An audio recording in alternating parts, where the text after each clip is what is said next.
এটা সবাই আমার একটা নামই চিনি হুদা ভাই, বাট এই নামটা আমি এই কারণে ফেসবুকে দিছি আর। হ্যালো ভাই ব্রাদার, সবটির অবস্থা ভালো আছো নি? আমি হলাম তোমাদের প্রাণপ্রিয় হুদা ভাই।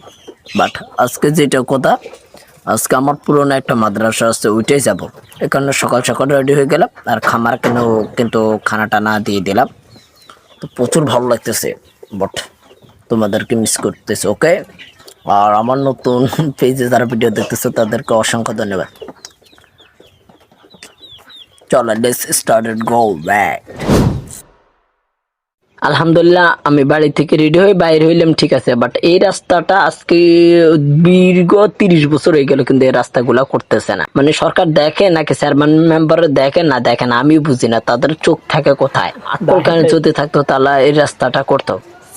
তো পরবর্তীতে আমি এখানে মাদ্রাসা অলরেডি চলে আসলাম, এসে এক মুরব্বীর সাথে দেখা, কিন্তু উনি আগ থেকে সুস্থ ছিলেন, কিন্তু হঠাৎ করে মানে উনার কি একটা অবস্থা হয়ে গেল, উনি এখন কথা বলতে পারতেছেন, একদমই টুকটাক হাঁটতেও পারে না, উইলচেয়ারে করে। পরে এখানে আমি আলহামদুলিল্লাহ ছোট ভাই বাদার ওরা সবাই কেমনে কেমনে আমাকে চিনতে পারছে, ওরা বলতেছে অনেক বছর হয় দেখলাম আপনাকে। দেখো এই জায়গায় আছে না, এই পুকুরটা আছে না, কি পরিমাণ আমি চিংড়ি মাছ ধরতাম এইগুলাতে, প্রতি কাঞ্চে দিয়ে আমরা ভর রাত্রে চিংড়ি মাছ ধরতাম। আর এই হয়েছে আরে অবস্থা, বুঝছেন? এই পুকুরটার কথা তো আমি তোমাদেরকে বললাম, বাট এই পুকুর আরো এই ভাষা আরো এইদিকে মানে দীর্ঘ 12 থেকে 13 বছর তো আমি এখানে পড়ালেখা করছিলাম। ওই সময়টা অসাধারণ ছিল। আমি এই দিয়ে তোমাদেরকে গাছটা দেখাইতেছি, বড়ি গাছ, এগুলো সব আমার হাতের রোখা। আর এইখানে অনেক কিছু আর আমার ঐতিহ্য আছে। এই যে দেখো মাদ্রাসা মসজিদটা কি এক অবস্থা হয়ে গেল মাদ্রাসার। অনেক পোলাপান ছিল এখানে, সীমার বাহিরে পোলাপান ছিল, এই মসজিদ উঠে যেত, কিন্তু এখন ছাত্র নাই, মনে হয় অল্প কয়েকজন ছাত্র আছে শুধু এখন।